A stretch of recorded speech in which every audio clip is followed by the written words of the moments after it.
Maintenant, mingi na bino bozaka toujours rebellé, branché, connecté pour na kolanda penza actualité na ngambo na kati ya Congo Impact News. Encore merci na bino ba abonné au bozali ko s'ajouter de jour au lendemain. Si c'est pour la première fois, je vous prie de vous abonner afin de faire partie ya famille na biso à tout moment que tozali na ba nouvelle bozala notifier. Tozali na mwana mboka boni. Malamu ndeko journaliste. D'abord, vous se présenter na baimboka nyon surtout au bakotala à travers le monde. Oui, nazali ndeko Dimba Filemon, o azali moko ya jeune cadre ya UNC et puis communicateur ya UNC. OK. Ozali benza cadre ya UNC le lenge aussi liko se présenter wana. Qu'est-ce que derrière ces procès à mwana mboka Vital Kamerhe face à ya détournement au bakizaki ya nakati ya mbongo ya 100 jours. Bon, merci beaucoup ndeko journaliste. Makambo ya procès ya honorable Vital Kamerhe ezali kolekama na ndenge moko ya malamu. Poete biso moko UNC UDPS to former cash to pronaki o babengi un état de droit. Na kati ya un état de droit elingi kolobaki mibeko il faut ezala likolo ya bato. Donc c'est tout à fait normal lorsque bozali na kati ya gestion. Et après un certain moment, baluki ndenge nini ya kolande la gestion na bino ndenge ekendaki. Ya ngona to ko sepela ndenge procès fongamaki et procès na eza na kata ko kene malamu to na kata ko linga to ti suite ya procès ndenge ko silela et mokonzi na biso to yebi eteke azali na ye maboko pembe et justice akosala nini ako innocente ye et akobima bako koba toujours ko travailler pour na ko permettre que peuple congolais oyo andimaki ke le président Félix Tshisekedi akamba ekolo azwa ba solution na oyo ezali ba problème na ye. Asa maboko pembe au moment où tokomona ko tonga banda ko en désordre mais aussi tokomona mama bako funda bako loba mingi ete son épouse Amida Chati Lolenga tongi penza kuna jebe mbembe komi yaye mais aussi ndeko na ye to ben neve na ye Masaro Lolenga présenter biso mwana na ba minyo ko bazali maboko pembe. Bon, merci ndeko journaliste. Ya liboso nazozonga na question oyo na suka. Ndeko Masaro oui, mais balobi l'infraction est individuelle. Ça veut dire ndeko Masaro aza un citoyen congolais puis aza majeur. Soki aza na makamba mbongo bakolandela ye selon Masaro. Deuxièmement, yo tango kolobake ndeko ayibi akotonga. Ozali journaliste oyebi état de droit lingolo banini. Tangu olobi likambu zala na preuve puisque yo pe ndeko journaliste bakoyi ko benga yo. Balobi lakisa bandaku oyo ndeko Kamerhe asombi soki okie kolagisa ndako ezali yango te mais bakangi na yote après bani kolela no liberté d'expression ezali te bazokanga ba journaliste ba journaliste bosala ka effort wana bo menaka ba investigation bozala te batu ya ba liaison dit po tangu mususu mutako ya lobi te ndako oyo ezali ya Jean-Pierre Bemba Mikana nyonso tout mona mboka mukeba la kiso ya mapango wana basomeza ya lokuta mais ndeko nakoyebisa bo lelo moyen na sala discussion na niveau ngai nazali nango la discussion sur un individu pour alobaki na ebite akangamaki na ebite pour likambo wana ngai na fandi na lingwala na fandi na betaka tour na nyangwe presto bandako okende komela kopo na mona ba mapango ba elandama misato oyo ndeko Kamerhe asomba te na mona lupango moko mutu asombango ndeko Masaro et Masaro aza mukolo. Ça veut dire aza jeune ya liboso ko somba lupangu yebisanga ke na Kinshasa jeune ya liboso ko somba lupangu na quartier malamu ebengami Masaro mais asomaka au moment où Vital Kamerhe a commis Durkab. Ça veut dire lelo comme depuis Fati a commis na pouvoir batu nyonso bazo somba mapangu na Kinshasa bazali ya IDPS soit de UNC. Ndeko est-ce que to memaka devant débat likolo to memaka population na ko tourner pamba te écoutez ndeko na ngai population azana besoin ba discussion na biso pamba te puisque lelo komi muke mukuna muke Kamerhe mais est-ce que nzala dollar tango ezo mata ozo tsango na compte te pourquoi bokoki kolobela te makambo ekoki ko mema mboka liboso il faut ko tourner kaka na sima ba individu est-ce que nani na kati na biso soka landi masolo ya kena ndawa Kamerhe akekolia nani na kati na biso soka landi basolo ake pa mukeba akekolia nani na kati na biso soka landi makambo zolo bakena ndaku na yo akekolia na procès les kaki mukula na o ezali antina population ko kolanda po esunga ye aye bandenge ni na koki komizo en charge aye bandenge ni na koki ko vivre poete ba votaki mukonzi ya mboka te pona kofinga ba votaki mukonzi ya mboka te pona ba division ba votaki mukonzi ya mboka po azwa solution na makambo o etali problème na bango. OK, tout au long ya procès ya mokolo ya oeleki ya mwana mboka veka tokaki à un moment ba avocat na ba koloba ete ba consultaki nano client na bango te pona kozwa moi décision mo bena ebité confusion koti na ngambo ba avocat ou quoi. Bon, heureusement ou malheureusement ozoloba na yoki o préciser te ndeko journaliste préciser boye na landaki avocat Songolo alobi boye mais tango lobi na yoki ngai nakoki kopesa yo mutuna te pardon réponse te et yano nakoki kopesa te po ete tomonaki le 11 ba avocat bazalaki procès bandaki mais pourquoi bakotaki na fond te po ete ba congolais ba yeba ce n'est pas pour rien to lelaki to sengaki nani procès wana ezala télévisé bande ko ngai soke le kaka télévisé te balingaki ba kosa biso na makamuna ba monter lukuta puisque lelo ba réseaux sociaux na ba YouTube et comme na ba procureur généraux na kata ba réseaux sociaux ba président de la république na kata ba réseaux sociaux ba juge na kata ba réseaux sociaux bino moko bomonaki un procès à niveau wana oyo directeur de cabinet azo samba bakoiko bandango na ba irrégularité ya bongo te eza makambu ya soni na mboka na biso bo bandi procès oyo bozo te mutu bolingi bosamiza mutu sans que botanga o babengi ba PV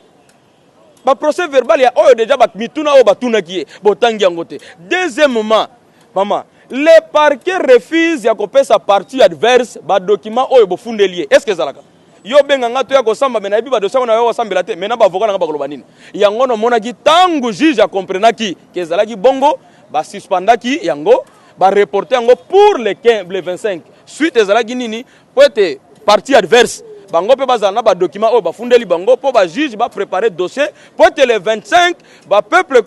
congolais a assisté vraiment na un procès o ezali équitable. Okay. Au finish ya procès au plutôt d'ici le 25 mai boko zela nini na ngambo ya UNC bande ko ngai yo selo makanisano olingi UNC zela nini azela ko tumamboka obiaki ndeko zela ko tumba bapine na balabala tout le monde na bangambo musu bat bamendi ko miziki sa yeba malamu bisoki batiki mona mboka kamere te militantisme ndeko wana ba bengi yango le militantisme oyebi même diabulu azala pena ba oyaye baboya kutu nzamba existaka te bango nzambe yeba na ni lokwana et alors un individu a ko sala malamu bandeko zela nanu Vital Kamerhe atikala ko zala jamais cité que azwa minduki atika ko zona minduki pour mboka na ete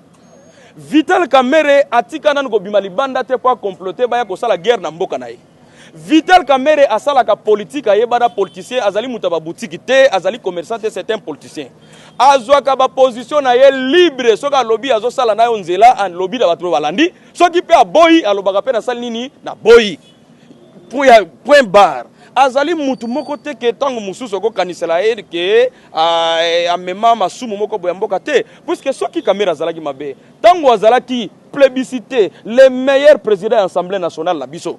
et que era longo ki epa ndeko Kabila soki ya solo ki azalaka na makambo ya kanyaka mbele bakanga etala procès azalaka ya salité azalaki procès ya wivir moleka mais bongo lelo oyo yekutu batu bazo prôner état de droit vous pensez que Vital Kamerhe azana kati ndeko justice yangona ezui makambo ame tozela tokosenga pe na justice tangu bako tanga bato justice yoka bakombo bato wana benga bango équipe à supervision bazalaki 9 mais pourquoi boko s'encharner kaka na honorable Kamerhe coordonnateur azali si ayebani bazali pe toute une équipe chapeautée par Bessé Nicolas Kazadi o azali ambassadeur itinéraire chef de l'état justice le 25 tolingi komona pe procès na yo équitable dans le sens que obengi si bango nyonso wana mutu na mutu ya koloba par ya responsabilité na ye ezali de bongo yango na babengaka un état de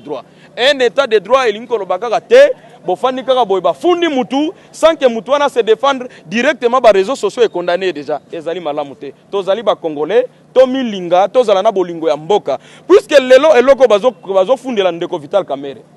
population peuple congolais yeba nako tuna kaka mwa motuna me boko pesa ngai ya noter bino moko soki ba président de la république na directeur de cabinet na ye balance ka programme ya urgence à 100 jours te mbele lelo président de la république akobeta tolo ga sali eloko nini